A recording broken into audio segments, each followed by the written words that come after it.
So look, I had no plans to make this video, and look, I don't like bagging refs, and I certainly don't like. I'm not in favor of anyone saying death threats or even. Well, I mean that's just on the extreme. I'm abusing. Going on referees' personal page, Facebook or Instagram or Twitter X pages and abusing them. Um, Look, they're humans as well, and I'm glad there's more awareness about that. In the past, I think you certainly look at 2007 with Wayne Barnes, and it felt like, if he was to step into Auckland Airport, he'd be shot down by a sniper by one of New Zealand SAS. But look, I think we've certainly moved on from that 16 years later, I'd like to think. But yeah, look, but I guess, obviously they are under the spotlight a lot, but I think scratching the surface, it was very evidently clear that watching Wayne Barnes and the TMOs was kind of a bit like watching how I'd say it. What recent movie? Oh, the Flash movie, and that both there seems to be a lot of there seems to be many cooks involved with this broth, and many, you almost have like a chef who's an expert in Chinese cooking, working with someone who might be an expert in Italian cooking. They're just so different.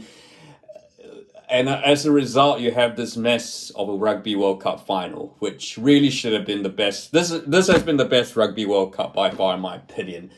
Up to the two of the quarterfinals were the best ever. The New Zealand Ireland game, the South Africa France game, those are deservedly classics.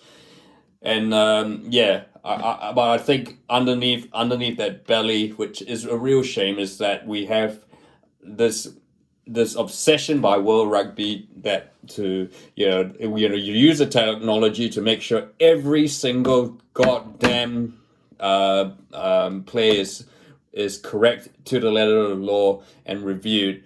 And look, as that, I guess, as I said in another, I seem to apply is World Rugby. What does World Rugby want? And I guess it's great to have this technology. I'm not saying we should go back to the days when forward passes and dangerous tackles were missed. I'm not saying we go back to the days when Kevin Milamu clearly should have been banned for a kind of like a dangerous spear tackle off the ball on Brian O'Driscoll, which ended Brian O'Driscoll's British and Irish Lions tour in 2005. Those things. This is where the TMOs are good, and this is where the TMOs really need to. World Rugby should be telling the TMOs not to focus on plays that are every single play, but I think they should be.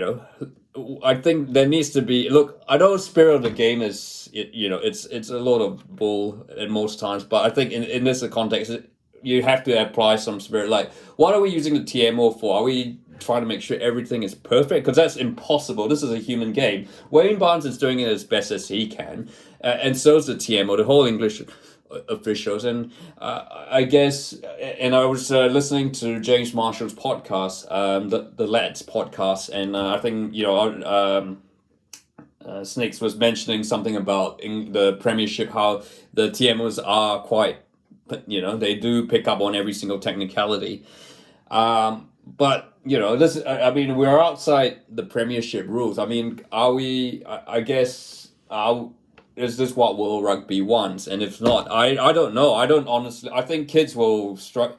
I think if you're trying to appeal to kids, I don't think you would have got any more rugby fans. Even NFL fans who are used to the technology, being all the those ref calls, they will see that this is rugby has absolutely no idea how to use the technology. Right now rugby is this 20. I think this is one thing that needs to be fixed before 2027.